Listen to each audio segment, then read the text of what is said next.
One D&D is shaping up to be a rather substantial change, probably more of a change than many people, myself included, were really expecting, and I keep finding myself actually being more and more excited about what's to come.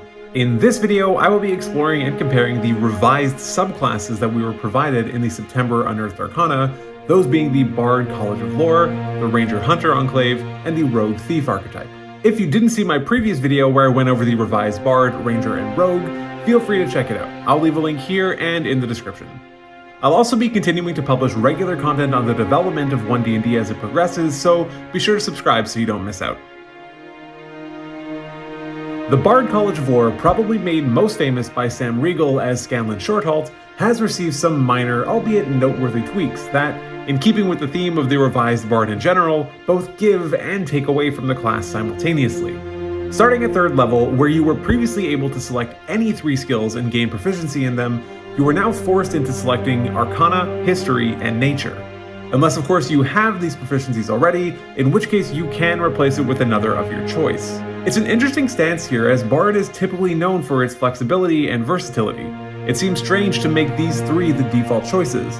While I'm not a huge fan of this change, though I do suppose it can fit more with the flavor of the College of Lore. Still at 3rd level, Cutting Words has been changed as well. While it still can be used to potentially turn a successful ability check or attack roll into a miss, it can no longer be used to reduce a damage roll. However, as Cutting Words requires the Bard to expend their reaction, this flies in direct conflict to the updated rules for granting a Bardic Inspiration, which also requires the expenditure of a reaction. Tying so many features to the same timing could be potentially problematic, but that still does remain to be seen. One upside of the new feature is that the previous limitation to be able to see and be heard by the targeted creature has been removed. The creature simply needs to be within 60 feet. The 6th level Magical Secrets feature, which always felt very lazy to me, has been replaced by Cunning Inspiration. This new feature essentially allows anyone rolling a Bardic Inspiration dice to have advantage on that roll. A powerful but very interesting change. 10th level is also interesting, as Bards previously did not have a 10th level subclass feature. They now receive Improved Cutting Words, which has the affected creature take psychic damage equal to the roll when the Cutting Words feature is used. The final subclass feature, Peerless Skill, receives a noteworthy change. You can now only use it when you fail an ability check. If the number rolled on your Bardic Inspiration dice is still not enough to have the roll succeed, the dice is then not expended. This change makes Peerless Skill very powerful, though I'm not sure that I would go so far as to say that it's broken, as it's likely that by 14th level, any character, particularly a Bard, is probably rolling so high on most checks that this isn't likely to be much of an issue. But in any case, it is distinctly better than the previous version. As noted earlier, the changes to the College of Lore are not dramatic and sweeping. I think they breathe new life into a subclass that was falling a bit flat compared to the more modern ones and was certainly due for an upgrade. I'm happy with these changes overall, and I look forward to one of my players actually testing these out. The changes to the Hunter subclass for Ranger seem odd to me at first glance, as I feel as though it strips away what little the class had going for it in the 2014 version. That being said, as I covered in my previous video, I think the new changes to the Ranger are phenomenal, and I can absolutely understand why the Hunter class has been modified in the way that it has. I was personally a fan of the do-it-yourself archetype that the Hunter provided. It was unique to the class and it always felt fun and interesting to me, but I can also feel how it might leave a bad taste in the mouth of many, as it's hard to not feel like you're leaving some important value on the table. In any case, the revised Hunter removes the choices and is a much more streamlined and overall better subclass. Starting at 3rd level, the new version of the Hunter's Prey feature is essentially just the old Colossus Slayer choice with some slight modifications. It now includes unarmed strikes, but does require it to be done on your turn, whereas previously it could technically work as part of an opportunity attack. None of the 7th level defensive tactics choices made the cut, and have instead been replaced by the 6th level feature, Hunter's Lore, a feature that I find much more interesting and fun.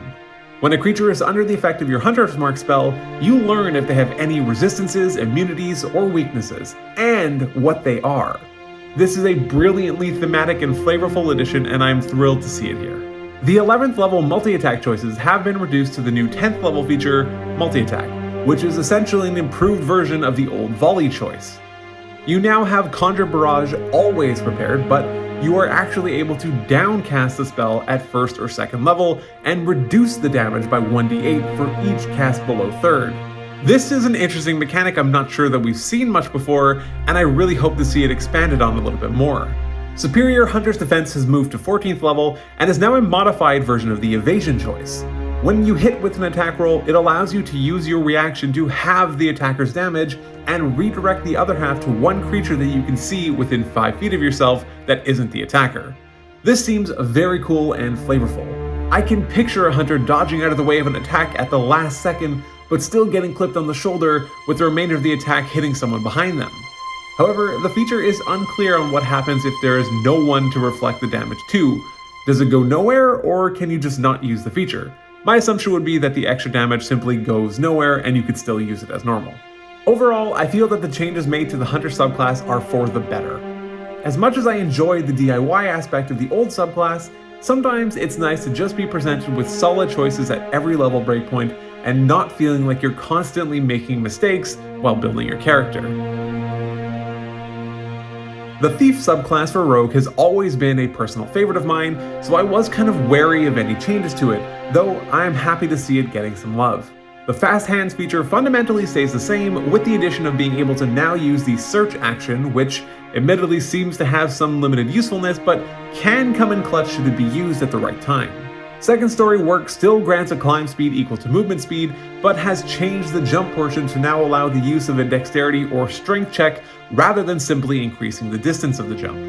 The 9th level feature, Supreme Sneak, has moved down to 6th level and grants the same advantage on dexterity stealth checks, but has changed the requirement from not moving more than half your speed to simply not wearing medium or heavy armor.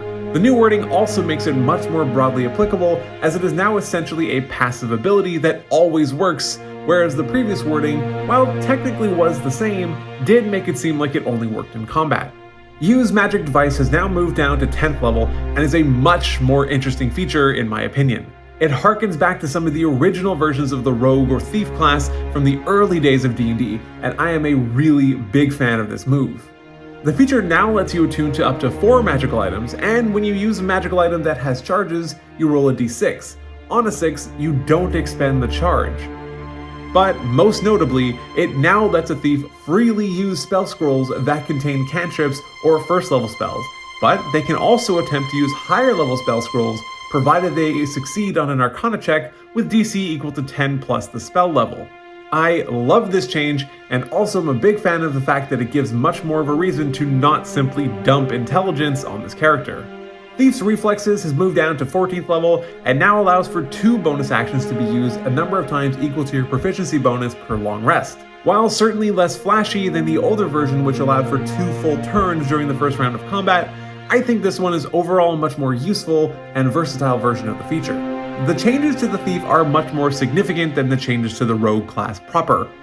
I think all of these changes make the Thief a much more compelling and competitive choice in the current landscape of Rogue subclasses, and I am really happy to see that. Particularly the new version of Use Magic Device. That is just so awesome. As it stands, I am really excited about the direction that One D&D is moving in, and I can only hope it continues to be that way. Let me know in the comments which subclass you are most excited to see a revised version of, and be sure to subscribe so you don't miss all of my coverage.